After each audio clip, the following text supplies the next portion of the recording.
Assalamualaikum warahmatullahi wabarakatuh. Innal hamdalillah nahmaduhu wa nasta'inuhu wa nastahdihi wa nastaghfiruh wa na'udzu billahi min shururi anfusina wa min sayyiati a'malina. May yahdihillahu fala mudilla lahu wa may yudlilhu fala hadiya lahu.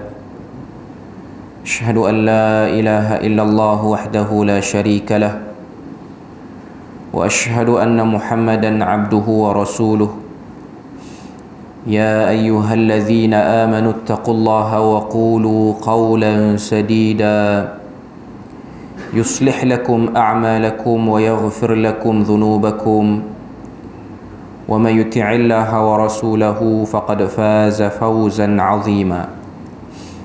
الحمد لله الذي بنعمته تتم الصالحات.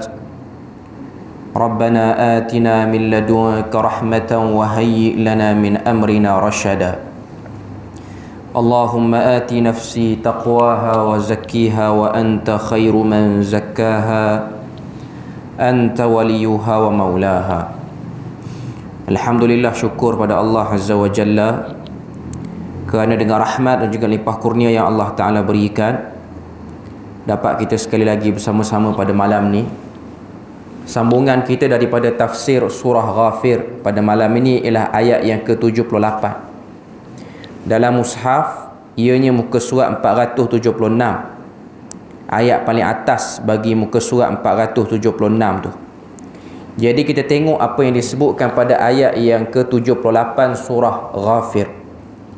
أعوذ بالله من الشيطان الرجيم ولقد أرسلنا رسلا من قبلك منهم من قصصنا عليك ومنهم من لم نقصص عليك وما كان لرسول أن يأتي بآية إلا بإذن الله فإذا جاء أمر الله قضي بالحق وخسر هنالك المبطلون.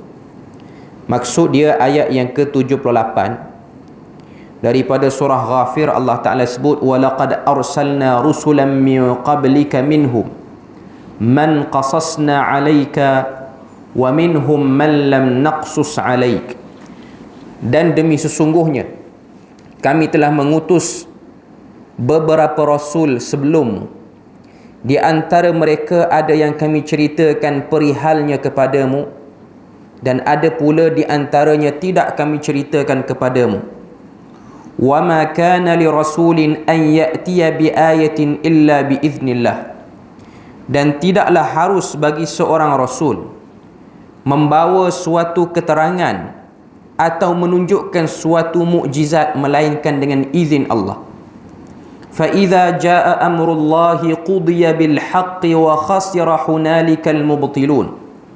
Maka janganlah diingkari apa yang dibawa oleh Rasul, kerana apabila datang perintah Allah, iaitu Allah Ta'ala menimpakan azab, diputuskan hukum dengan adil, pada saat itu rugilah orang-orang yang berpegang kepada perkara yang salah.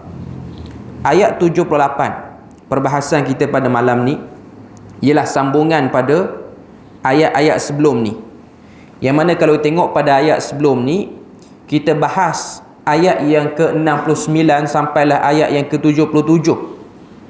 Ayat yang ke-69 ni Allah Ta'ala cerita tentang allazina yujadiluna fi ayatillahi anna yusrafun, iaitu orang-orang yang saling bantah-membantah, berbantah-bantah mengenai maksud ayat-ayat Allah.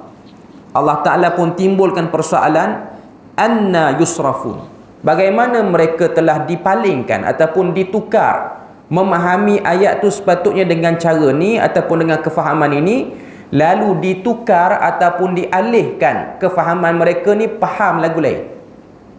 Lalu Allah Ta'ala cerita pada ayat yang ke-69 tu sampailah ayat yang ke-77 akibat orang yang saling bantah-membantah. Yujadilu maknanya saling bantah-membantah. Datang satu ayat, dia tak terima ayat tu dengan dua cara. Pertama, dia tolak sekeras-kerasnya. dan dia kempen orang bahawa ayat ni ayat yang tak betul. Yang kedua, ayat tu datang, dia terima tapi dia selewengkan tafsiran ayat tu, sehingga orang-orang yang mendengar penerangannya memahami ayat itu dengan cara yang salah. Memahami ayat itu dengan cara yang salah. Okay. Kemudian Allah Ta'ala berikan ancaman. Kalau kita tengok pada ayat 71, 72, Allah Ta'ala sebut idhil aghlalu fi a'naqihim, bila mana dirantai pada leher mereka, wassalasila yushabun, dan mereka itu diheret ataupun mereka itu ditarik kerana dosa yang mereka buat, iaitu mereka telah melakukan penyelewengan dan penentangan terhadap ayat Quran.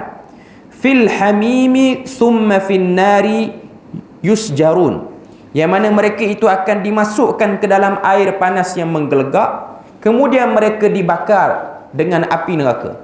Itu ancaman ataupun takhwif ukhrawi yang Allah Ta'ala berikan kepada mereka yang membantah-bantah terhadap ayat ini. Okay. Kita dah sebut tadi, bantah ayat tu dua. Yang dilakukan oleh musyrikin Mekah, mereka tolak sekeras-kerasnya sebab mereka jahil tentang kebesaran ayat Al-Quran itu. Adapun yang dilakukan oleh kumpulan kedua, kumpulan kedua ni paling banyak Allah Ta'ala beri peringatan, iaitu ahli kitab yang tak bertanggungjawab, ahli kitab yang jahat, ataupun istilah lain, orang akademik yang tak bertanggungjawab, orang agama yang tak bertanggungjawab, daripada kalangan Yahudi dan Nasrani. Mereka tahu ayat-ayat pada Tuhan, tapi mereka telah selewengkan tafsiran itu untuk sesuaikan dengan keinginan mereka ataupun sesuaikan dengan hawa nafsu mereka. Kedua-dua ini disebut sebagai golongan pembantah terhadap ayat Al-Quran. Jadi dua keadaan orang yang bantah ayat Al-Quran ni. Okay.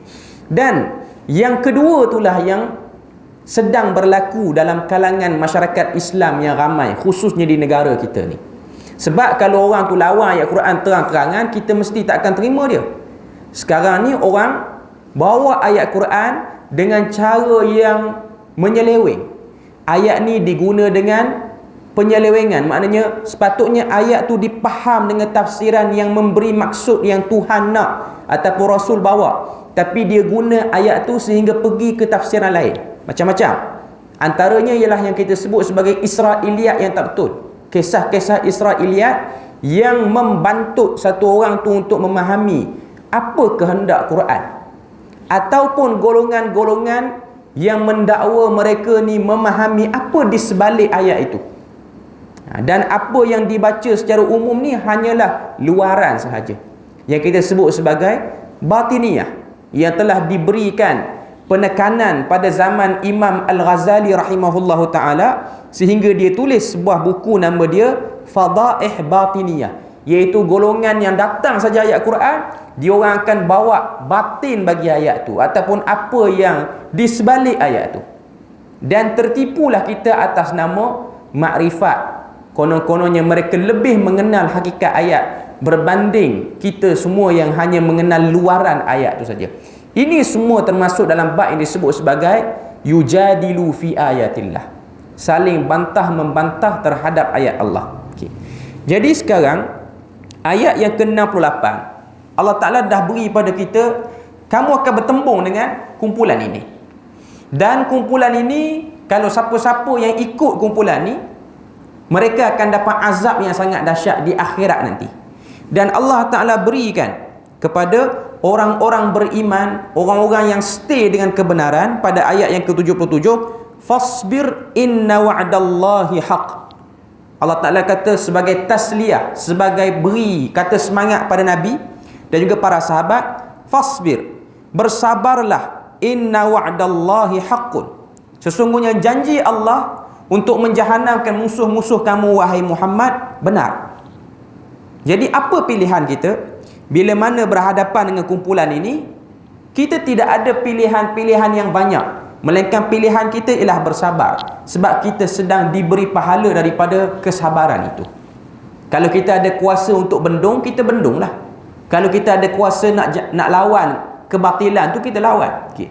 Cuma saat kebatilan itu ditekan oleh kebenaran, kebiasaannya kebenaran akan terpelanting banyak. Maknanya orang yang bawa kebenaran itu akan dipandang dengan berbagai-bagai tohmahan. Okay. Itu benda biasa. Sebab tu datang ayat 77 ni, fasbir inna wa'dallahi haqqun. Bersabarlah, sesungguhnya janji Allah itu benar. Kemudian datang ayat 78 yang kita nak bincang sambungan kita pada malam ni. Allah Ta'ala nak tegaskan bahawasanya Allah Ta'ala itu hantar kepada kita ni orang-orang yang digelar sebagai Nabi dan Rasul. Tugas mereka ni apa dia? Tugas mereka ni ialah untuk cerita benda betul, lawan benda tak betul. Dalam erti kata lain, pembawa wahyu, mesej daripada Allah Ta'ala. Kemudian Allah Ta'ala sebut pada ayat 78 ni, minhum man qasasna. Ada di antara mereka yang kami kisahkan pada kamu, kami ceritakan pada kamu. Iaitu cerita apa? Cerita apa yang dibawa oleh Nabi terdahulu. Sebelum datang Nabi Muhammad ni, Nabi Isa. Sebelum Nabi Isa, Nabi sekian sampai Nabi Adam. Itu yang ada dalam Quran. Kesemua ni daripada Nabi Adam sampai Nabi Isa membawa seruan yang sama, iaitu mengesakan Allah, lawan kesyirikan. Itu seruan yang dibawa. Dan kesemua ni 24 orang yang diceritakan dalam Quran ni, bila mana dia cerita benda ni, apa berlaku pada diorang? Diorang dihentam oleh orang sekeliling. Diorang dibenci oleh orang kampung. Diorang dihambat keluar. Itu lumrah yang berlaku pada orang terdahulu. Dan akan berlaku pada Nabi Muhammad. Akan berlaku pada para sahabat. Akan berlaku pada kita juga yang sedang membaca ayat ni. Sebab itulah Allah Ta'ala kata, kami ceritakan pada kamu tujuan apa? Tujuan kamu dapat bersabar. Sebab nak bagi kesinambungan tu bersambung dengan ayat sebelum. Tuhan kata ayat 77, fasbir, sabarlah. Cara nak bagi sabar ni apa dia? Adakah duduk diam? Tak. Biasanya diceritakan cerita orang yang pernah kena teruk. Itu yang pertama yang diberikan oleh Allah Ta'ala. Yang kedua, bertasbih. Banyak ayat Quran yang bersifat tasbih ni tujuannya lah untuk mengisi hati supaya boleh sabar. Fasabbih bismi rabbikal azim. Dalam surah Az-Zariyat, kalau saya tak silap lah. Okay. Dan dalam surah Al-A'la, Allah Ta'ala sebut sabbihisma rabbikal a'la. Ini dua-dua ayat. Bahkan ada lagi ayat-ayat yang lain yang memberi ketenangan pada Nabi supaya Nabi ni tasbih, sucikan Allah Ta'ala. Kita dah sebut sebelum ni apa makna tasbih tu sendiri. Maknanya ia ialah satu cara untuk positifkan diri yang terkesan dengan kecaman, makian, tohmahan orang. Sebab memang hakikat manusia dia kena tohmah dengan orang, dia kena ketumbukan yang pertama, orang lawan dia tak akan kuat. Melainkan ada wahyu, ada cerita yang boleh bagi kekuatan. Okay. Jadi ayat 78 ni Allah Ta'ala nak cerita pada kita, ada Nabi yang kami cerita pada kamu, ada Rasul yang kami cerita pada kamu, dan ada yang kami tak cerita pada kamu. Okay. Kita nak tengok apa yang disebutkan oleh para ulama terhadap hadis ini, terhadap ayat ini. Ini adalah dalil naqli ijmali, iaitu satu dalil nukilan daripada orang-orang yang terawal secara umum. Itu masuk dalil akli ijmali. Maknanya dah ada cerita ni terdahulu, orang yang bawa kebenaran ni dihentam. Tapi secara umum disebutkan tentang para nabi tanpa disebut nama pada ayat yang ke-78 surah Ghafir ni. Okay. Jadi kita tengok apa yang disebut. Walaqad arsalna rusulan min qablik. Sesungguhnya kami utuskan beberapa rasul sebelum kamu, wahai Muhammad. Sebelum Nabi Muhammad diutus, telah datang nabi-nabi lain kepada kaum mereka. Mereka juga telah menyampaikan perkara yang sama seperti yang telah disampaikan oleh Nabi Muhammad, terutamanya dalam perkara akidah. Terutamanya dalam perkara akidah. Sebab tu syaitan, percubaan utama yang dia nak buat pada manusia ialah merosakkan akidah. Walhal akidah ni ialah benda yang paling asas, paling mudah dan paling simple dalam agama. Apa akidah orang Islam? Qul huwallahu ahad. Katakanlah Allah itu esa. Sebab tu mula-mula satu orang tu dia nak masuk Islam, dia perlu disyahadahkan. Kalau dia faham maksud syahadah itu apa dia? Kalimatun tayyibah, asyhadu an la ilaha illallah wa asyhadu anna Muhammadar Rasulullah. Dia akan nampak itu inti akidah yang paling simple. Tapi oleh kerana akidah inilah tunjang kekuatan orang Islam, maka syaitan dia akan kosotkan akidah ni sehingga orang nampak akidah ni sangat-sangat payah. Sebab tu bila mana kita sebut akidah, ada orang dia tak berminat untuk ikut pengajian akidah sebab nampak akidah tu payah. Padahal akidah tu simple. Macam mana Nabi Islamkan sahabat waktu pagi, dia orang balik kampung, dia orang beli Islam ke orang lain.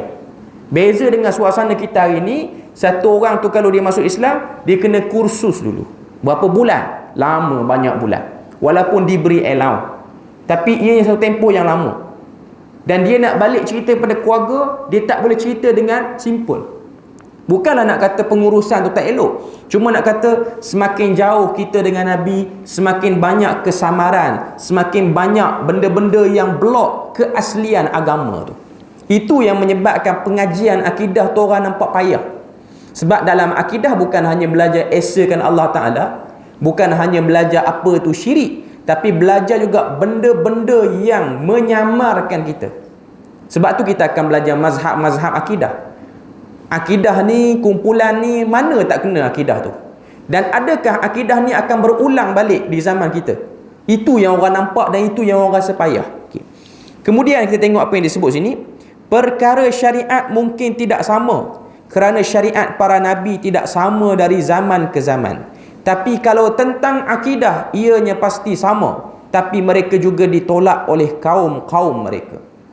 Maknanya dari segi pengamalan peribadatan, salat, puasa, cara berzakat, itu mungkin berbeza dengan Nabi Muhammad dan Nabi-Nabi yang lain, tapi inti bagi ajaran agama Islam itu iaitu tauhid, ianya ialah satu benda yang sama. Ini juga adalah tasliyah kepada Nabi. Bukan baginda sahaja yang ditolak, tapi para Nabi dahulu pun ditolak juga. Jadi ayat ni pun bertindak sebagai ayat tasliyah. Bagi Nabi ni rasa tenang. Bukan kamu seorang saja Muhammad yang sedang ditolak dakwah ni.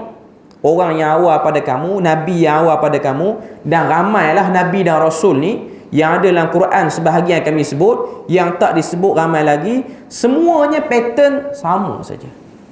Sebab ini ialah satu benda yang kita kena faham. Satu orang kalau dia belajar agama, dia nak cakap agama, tambah pula nak cakap agama dengan wajah asli, wajah betul, tak ada tambah, tak ada pengurangan, dia pasti akan melalui jalan ni. Sebab jalan ini adalah jalan orang-orang yang dekat dengan Tuhan. Dia punya road ataupun dia punya laluan itu sama saja. Sebab tu dia agak sukar bagi satu orang yang dia nak merasakan perjalanan dakwah tu tenang, tak ada kena apa-apa, mustahil. Benda tu kita boleh kata mustahil. Quran kata, minhum man qasasna alaik.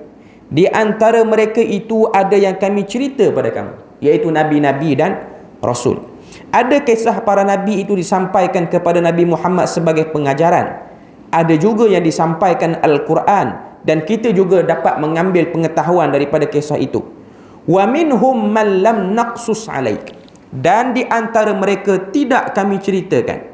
Ada ramai lagi para Nabi dan Rasul yang kita tahu hanya 25 orang sahaja. Tidak ada banyak lagi nama-nama yang tidak disebut, tapi ada banyak lagi nama yang tidak disebut. Al-Quran bukanlah buku sejarah yang menyebut semua kisah para Nabi. Yang penting adalah menyampaikan ajaran mereka yang perlu diikuti. Dan kerana ramainya mereka, tentulah tidak cukup kalau dikisahkan semua dalam Al-Quran. Berdasarkan hadis, kita dapat lihat bagaimana bilangan Nabi dan Rasul ni ramai. Dikatakan 25,000 Nabi dan Rasul itu 300 lebih Rasul itu. Yang dikisahkan dalam Quran cuma 24 orang, tak termasuk Nabi Muhammad. Okay. Yang ni saya nak tambah sikit. Wa minhum man lam naqsus alaih. Di antara Nabi-Nabi dan Rasul ni, ada yang Tuhan tak cerita, tak ada nama dia, blind, tak dapat dikesan nama dia siapa. Sama ada ayat Quran hanya sebut umum, ada Nabi ataupun ada lelaki, ataupun tak sebut langsung. Okay. Antara benda yang cuba menyebabkan, ataupun antara benda yang boleh menyebabkan kita ni terpesong sikit daripada mencari kebenaran ialah sibuk cari benda yang tidak ada dalam Quran. Itu pun benda yang boleh memesongkan kita, dan dia boleh melengahkan kita untuk jumpa kebenaran tu. Sebab tu tuan-tuan, kita akan tengok ada sebahagian penceramah ni dia suka bawa kuliah dia cerita Nabi yang tak ada dalam Quran. Dia jumpa kat mana cerita tu? Okay. Dia pun tak beritahu dia jumpa kat mana. Tapi orang syok dengar cerita dia. Dia cerita ada Nabi nama Nabi Samson. Nabi ni ada pasangan Delilah. Jadi drama TV3 kerana cerita tu. Keluar cerita Samson dan Delilah. Sebab orang kata cerita tu ialah nama Nabi. Kemudian keluar Nabi sekian, Nabi sekian, Nabi sekian. Okey. Saya tak kata semua tu bohong. Boleh jadi ianya datang pada riwayat Israiliyat yang masih lagi boleh ditimbang tara. Masih lagi boleh kita nilai. Okey. Tapi kalau kita faham, kalau Quran tak cerita, maknanya ia bukan benda yang penting untuk kita beri perhatian. Akhirnya bila mana satu orang tu dia terlampau banyak fokus pada benda ni, dia terlupa pergi kepada matlamat sebenar cerita Nabi dan Rasul ni ialah nak beritahu pada kita semua Nabi dia bercakap tauhid. Semua Nabi dia bercakap tauhid. Terlampau banyak sangat bercerita tentang Nabi yang tak diketahui daripada mana. Akhirnya dia akan pergi kepada apa? Dia akan pergi fokus kepada Nabi ni dia duduk kawasan ni, dia duduk di negara ini. Akhirnya apa jadi tuan-tuan? Akhirnya buatlah travel, pergi ke negara tu. Duk percaya kata Nabi duduk situ. Ada satu gerakan di Indonesia ni, dia orang mati-mati, orang kata apa, bersungguh lah, cuba untuk orang kata apa, buktikan kerajaan Nabi Sulaiman ni bukan berada di belah negara Arab, tapi berada di belah Nusantara ni. Ada gerakan tu. Dia cuba nak buktikan bahawasanya kerajaan Nabi Sulaiman ni duduk dekat je dengan kita ni. Sebab yang buat tu ialah orang Melayu lah. Okay. Dia kata candi Borobudur tu bukan candi Hindu. Itu ialah istana Nabi Sulaiman dulu. Hindu ambil, dia buat istana. Dia pun cerita macam-macam lapis cerita lah. Dia boleh buat time kena lagi dalam program dia tu cerita kerajaan Nabi Sulaiman di belah Nusantara ni. Okey, selepas kita tahu Nabi Sulaiman tu duduk belah kita, konklusinya apa yang kita dapat? Apa yang kita dapat? Sepatutnya kita nampak Nabi Sulaiman ni dakwah dia dakwah tauhid. Last kali kumpulan ni dia pergi dekat mana? Siapa yang nak kata apa? Ziarah kawasan ni boleh ambil travel dengan kami lah. Jadi meniaga, tak dapat pula kepada akidah tu. Ini ialah benda yang akan drag kita ke arah itu. Dia akan kata apa, selewengkan kita, dia akan jadikan kita pergi ke arah tu. Sebab tu terlampau sibuk dengan nama-nama Nabi yang tidak dikisahkan oleh Al-Quran, dia akan mengalih satu orang tu daripada matlamat asal Quran tu. Quran dah beritahu, ada yang kami cerita, ada yang kami tak cerita, dan ada yang kami cerita sekali dengan tempat. Contoh Nabi Yusuf, dicerita Nabi Yusuf ni panjang dalam surah Yusuf, juzuk 12 dan juzuk 13, sekali dengan tempat. Cerita mana tempat berlakunya cerita Nabi Yusuf ni? Di Mesir. Cerita bagi clear. Ada yang tak dicerita tempat. Nabi Ibrahim cerita di Mekah. Ada kawasan-kawasan yang Nabi Ibrahim pergi tidak di-highlight dengan jelas oleh Al-Quran. Sebab Quran bukan nak suruh kita pergi tengok, lepas tu cari pakar arkeologi mana, pastikan betul tak Nabi Ibrahim duduk sini. Itu bukan sejarah sejarah orang lain. Ini sejarah Nabi dan Rasul. Kalau sejarah orang lain padan, nak buat arkeologi macam di Perlis ni, orang nak pergi cari pula di Semadong ni. Kata apa? Tapak dikatakan proto apa tah, maknanya di Perlis ni dia ada satu fasa zaman awal ni, dia ada bukan Neolitik sajalah. Kalau orang belajar sejarah ni dia tahu zaman Paleolitik, Neolitik dan zaman batu baru. Di Malaysia kita ni 3 fasa tu. Cuma dia kata Perlis ada satu lagi, zaman Mesolitik. Okey, yang kata ada di Semadong sebab dia ada tulisan-tulisan apa tadi gua tu. Okey, yang tu tak apalah. Okey. Yang dahsyatnya ada satu kumpulan ni, tak nak cerita nama apa. Dia Hindu punya geng. Okey. Dia nak masuk dalam tim arkeologi tu sebab dia nak kumpul bukti. Dia nak kata Perlis ni agama yang paling awal sampai ialah Hindu, bukan Islam.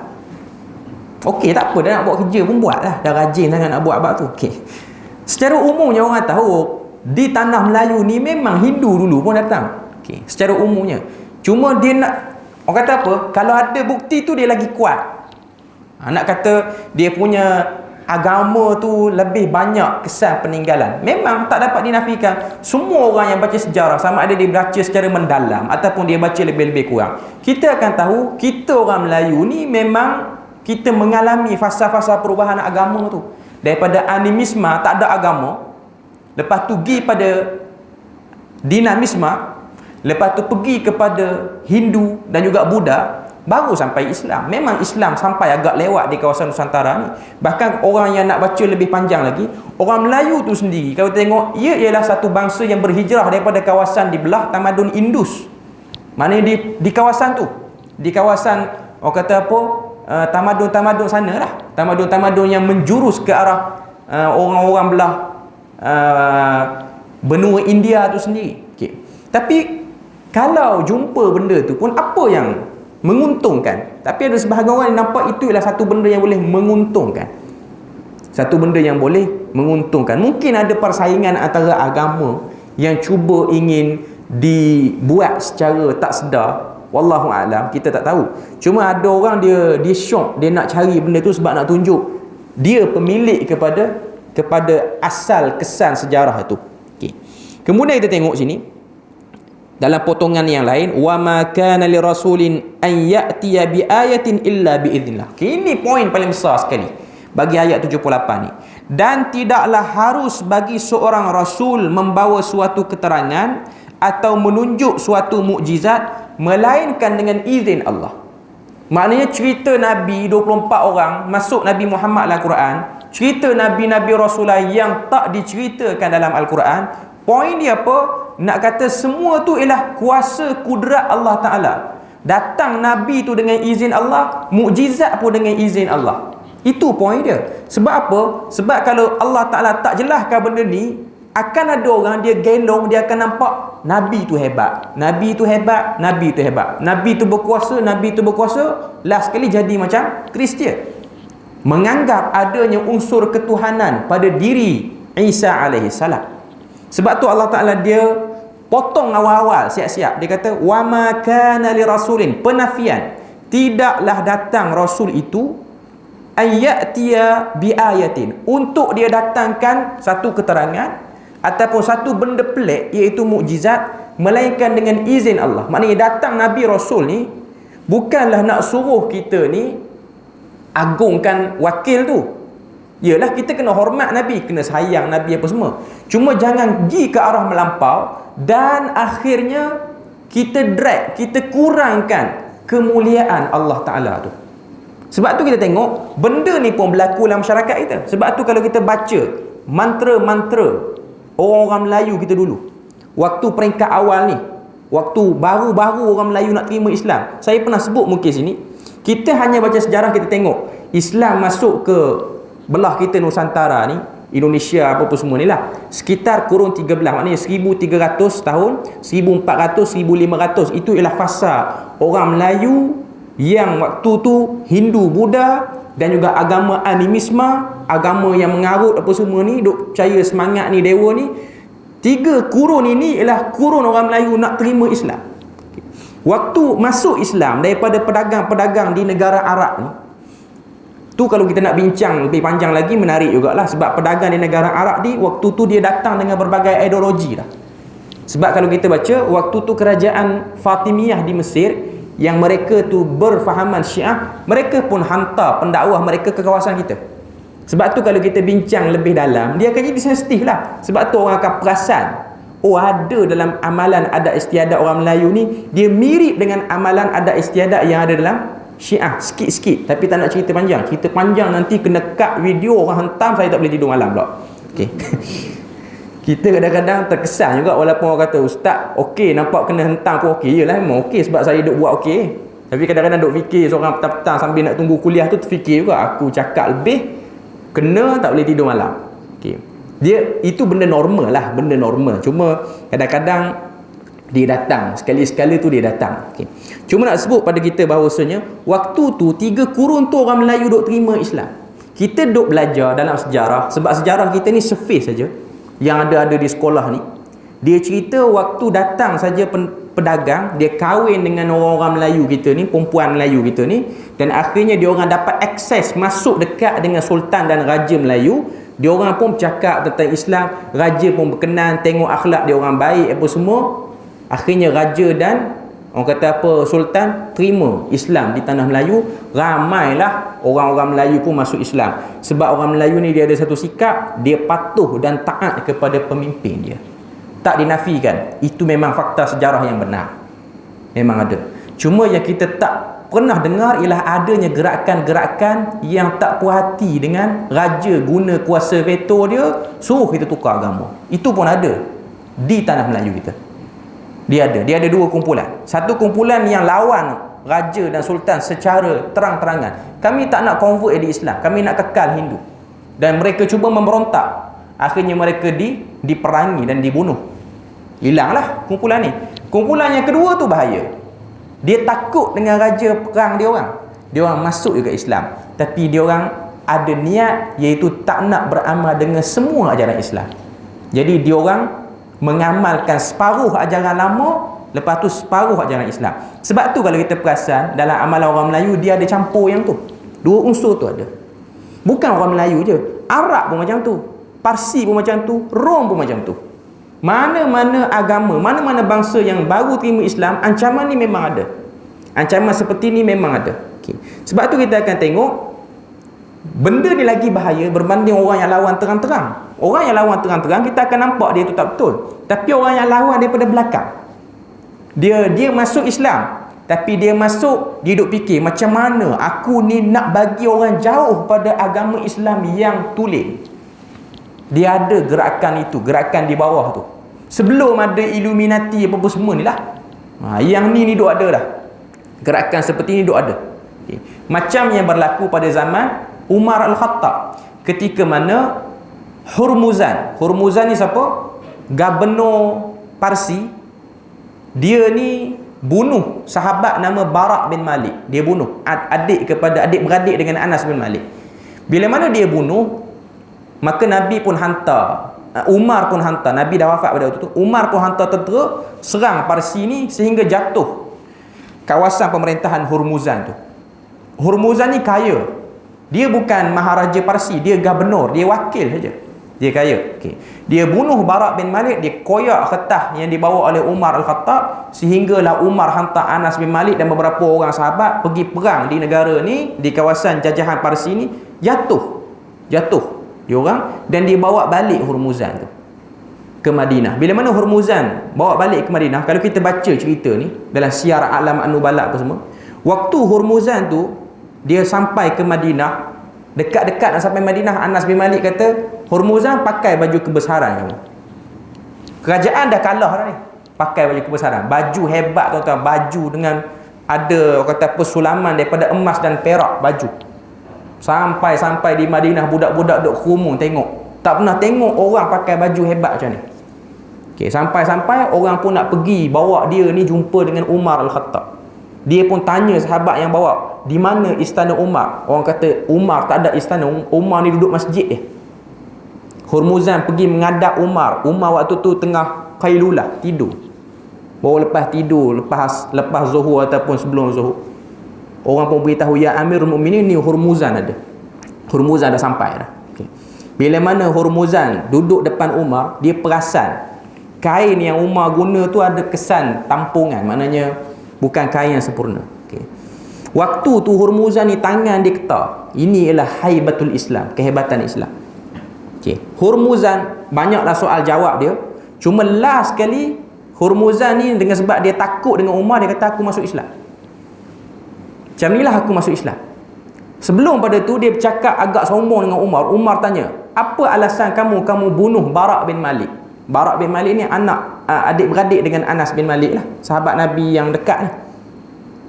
Dia kata aku tak suka, aku bunuh. Orang sombong dia cakap macam tu.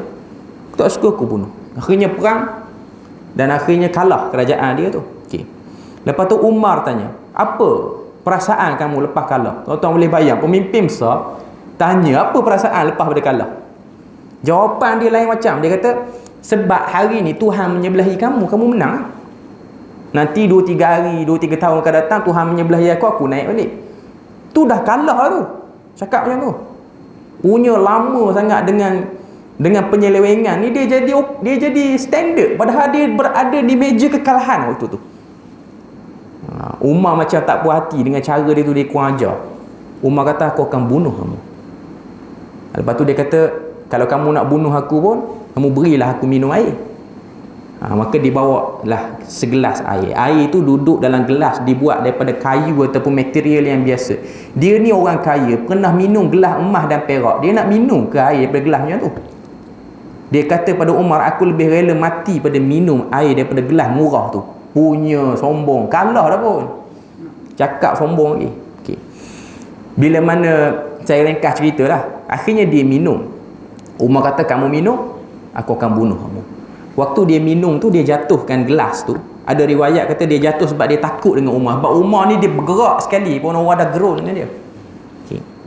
Dia kata pada Umar, aku nak masuk Islam. Umar kata, kamu masuk Islam pun aku akan bunuh kamu.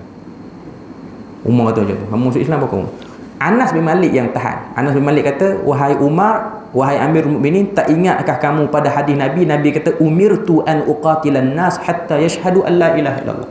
Aku diutus untuk memerangi orang sehingga dia sebut la ilaha illallah Muhammad Rasul. Kalau dia sebut, asamu minni dima'ahu, terpeliharalah darahnya. Umar kata, waihaka ya Anas. Waihak ni kalau kita terjemah bahasa Melayu celaka, tapi bukanlah sifat Umar cakap macam tu dengan sahabat. Cuma nak kata, tak padan kamu ni wahai Anas, kamu nak bela orang yang dah bunuh adik kamu, tak ada. Maksudnya Umar cuba provoke. Tapi last kali Umar biarkan dia sebab dia masuk Islam. Okay. Para ulama kata Hurmuzan ni tidak dapat dipastikan dia adalah good Muslim ataupun tidak selepas dia masuk Islam. Tak dapat nak trace. Cuma ada sebahagian riwayat mengatakan dia antara orang yang bersekongkol dengan Abu Lu'lu'ah Al-Majusi yang menikam Umar Al-Khattab sehingga Umar wafat tu. Ada orang kata dia yang bagi, orang kata apa, bagi duit supaya kawan tu, upah lah pada kawan tu untuk kawan tu bunuh. Sebab kawan tu Majusi, dia pun dulu Majusi juga, dia Parsi. Okay. Ada riwayat kata je. Saya nak kata apa, gerakan yang masuk Islam takut-takut ni ada. Sama dengan kita orang Melayu dulu pun.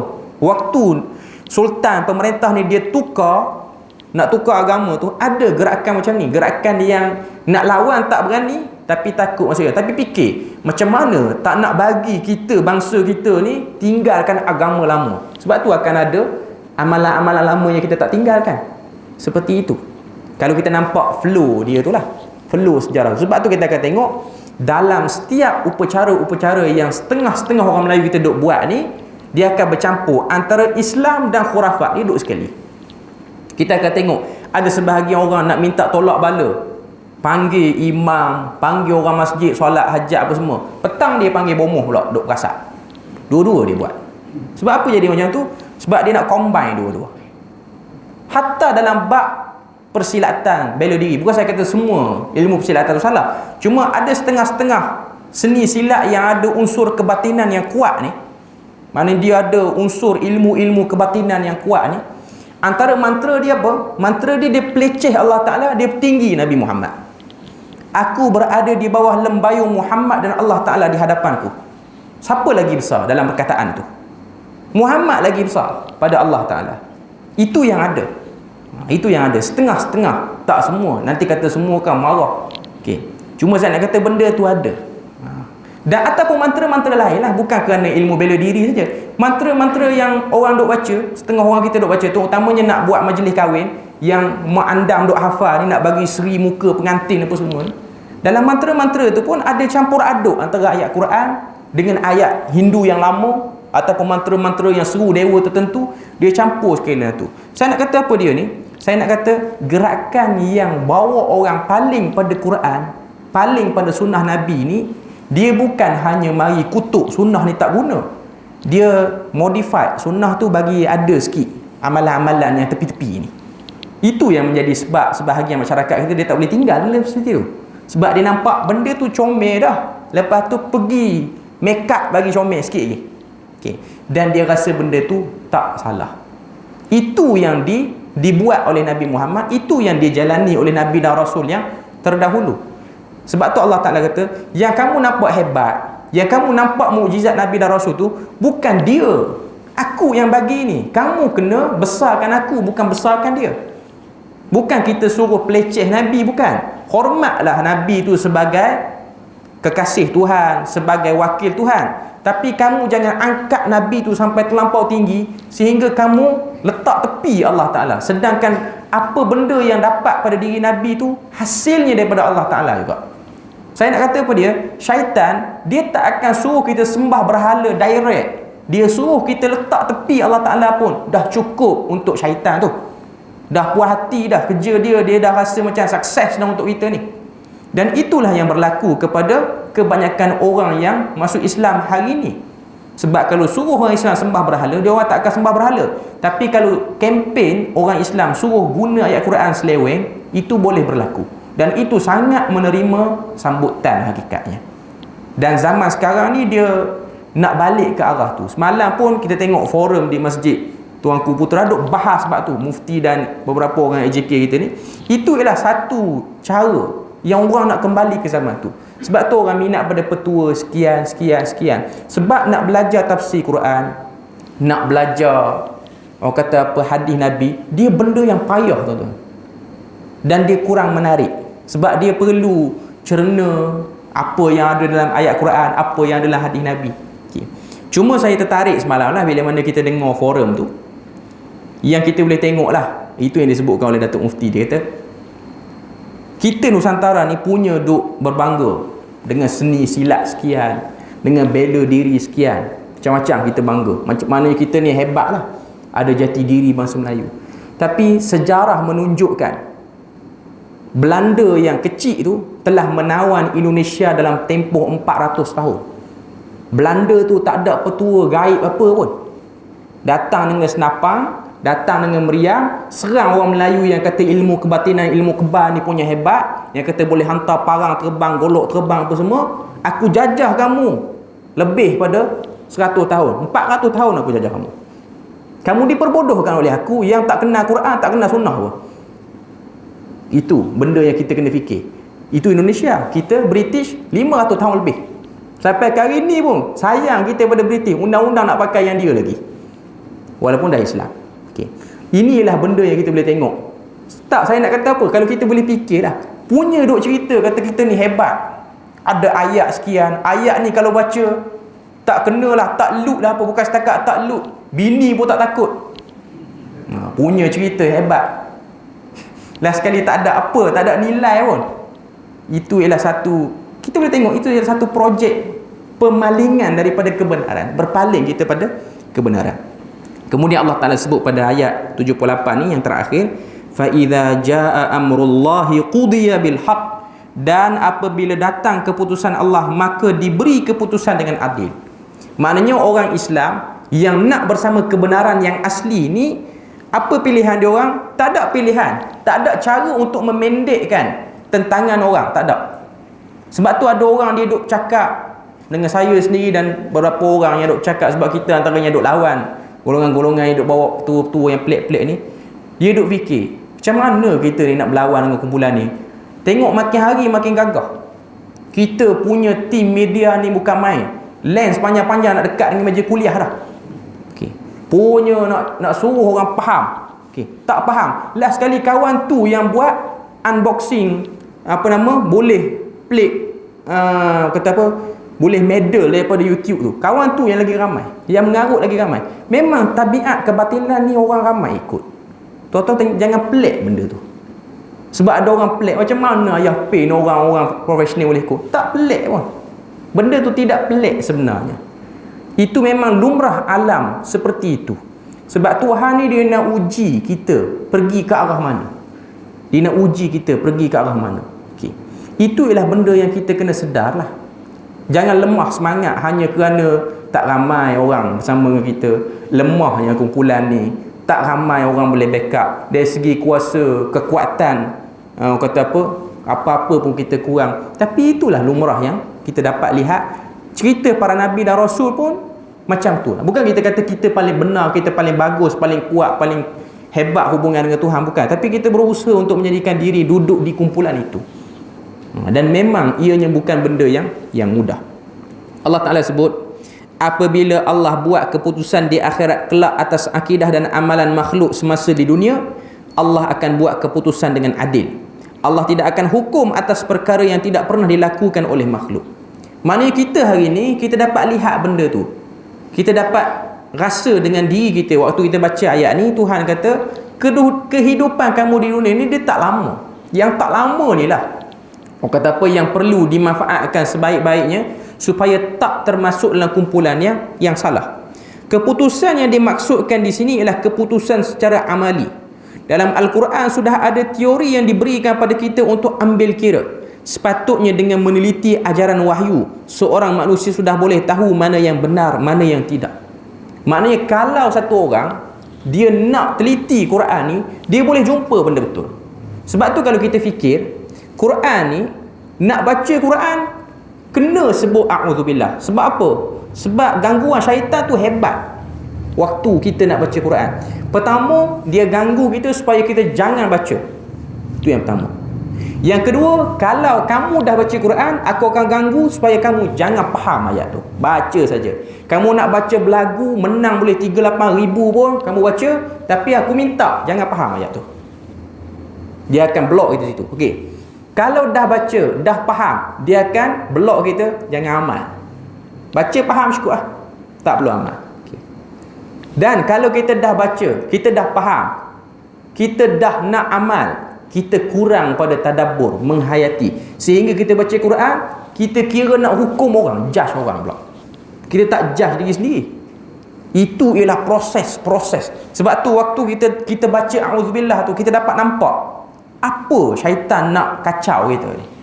Baca hadis Nabi tak perlu sebut a'udzubillah minasyaitanirrajim, tapi baca Quran kena sebut. Sebab apa? Sebab ayat Quran ialah ayat-ayat yang sangat dibenci oleh iblis dan syaitan, dan dia sangat benci orang yang faham Quran dan orang yang cuba nak cerita apa benda permata yang ada dalam Quran ni untuk kamu pakai. Kita pergi lalu azan dulu. Tentang perintah, ketetapan, keputusan daripada Allah Ta'ala, mereka akan diadili dengan benar. Maknanya kumpulan yang bersama dengan kebenaran, kumpulan yang bersama dengan kebatilan, mereka akan diadili, diteliti satu persatu oleh Allah Azza wa Jalla. Dan Allah Ta'ala tidak akan berkompromi pada orang yang menyebelahi kesyirikan. Itu benda yang kita kena tahu. Sebab ayat ni nak cerita tentang kemuliaan tauhid, bahaya syirik, dan semua Nabi Rasul bawa benda sama, cakap benda yang sama. Beza syariat tapi sama pada akidah.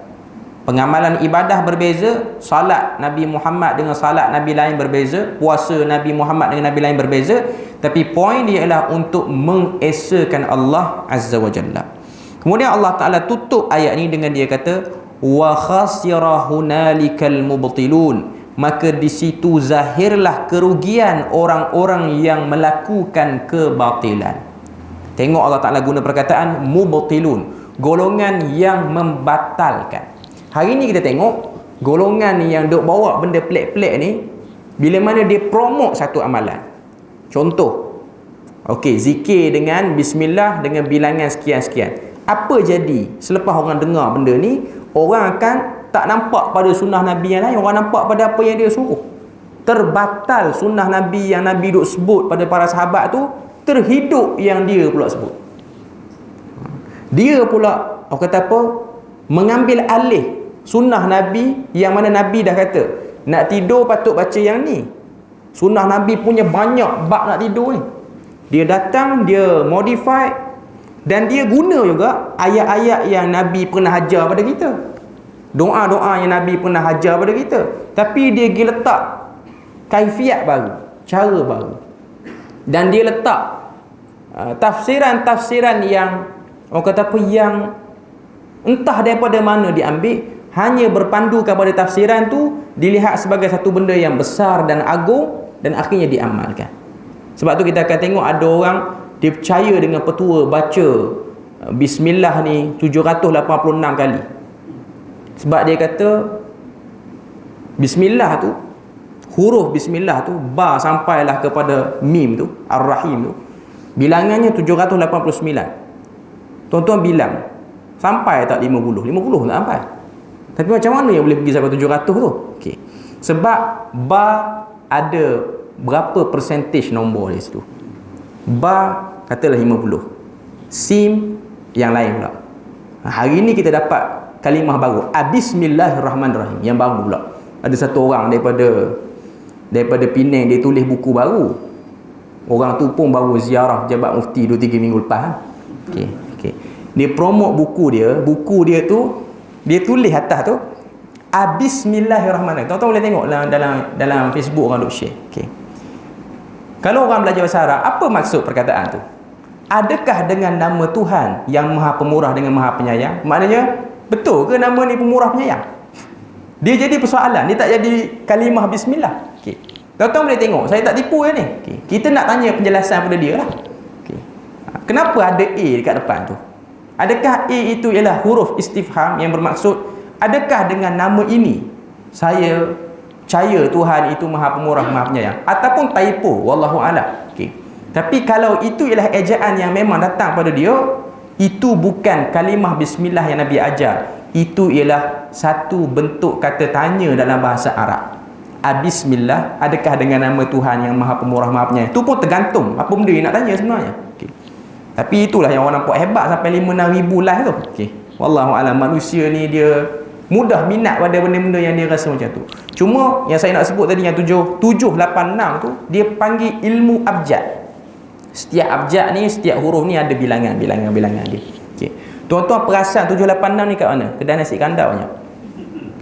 Saya pun tak tahu kenapa bila nombor itu dibesarkan, wallahu a'lam. Okey. Cuma nombor tu ramailah orang letak. Ada orang buat stiker dekat kereta. Cuma kedai nasi kandar banyaklah yang ni saya duk perasan 786. Nama kedai lepas tu 786. Bahkan dia jadi satu benda yang sinonim 786 tu.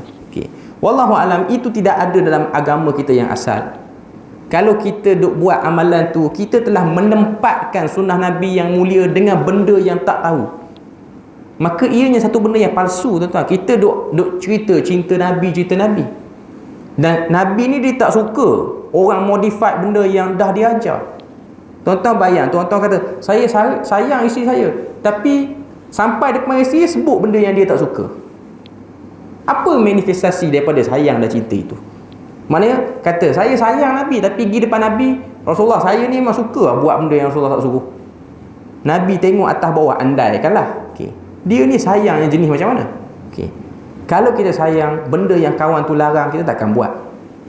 Apa manifestasi sebenar? Sebab tu Allah Ta'ala kata khasira, rugi. Sebab apa rugi? Sebab orang yang membatalkan syariat ni, dia pun beribadah, tubuh badan letih. Sebab sebut bismillah 786 kali bukan sekejap tu, banyak. Duk rasalah ada kelebihan. Sebut rupa-rupanya mubtilun, benda tu membatalkan. Benda tu tak beri pahala. Mungkinlah Allah Ta'ala akan beri diskaun kalau dia buat kerana kejahilan. Tapi kalau dia buat kerana kedegilan, kita bukanlah nak suruh dia orang tu ke neraka apa semua, bukan. Cuma kita nak sedarkan bahawasanya apa yang kamu buat tu membahayakan diri kamu. Kalau kamu nak dengar, kamu ambil lah. Kalau tak nak dengar, nak buat macam mana? Okay. Cuma nak sebut pada kita bahawasanya Al-Quran jelas cerita tentang kedudukan, kemuliaan Allah Ta'ala sebagai pembuat agama ini, orang yang meredai agama ini, dan orang yang menghantar Nabi-Nabi dan Rasul, dan kemuliaan pada risalah yang ada pada Nabi dan Rasul itu sendiri. Jadi kita berpada situ je ayat 78. InsyaAllah kita akan sambung seterusnya ayat yang ke-79 pada kali yang akan datang. Subhanakallahumma wa bihamdik, asyhadu an la ilaha illa anta wa astaghfiruka wa atubu ilaik.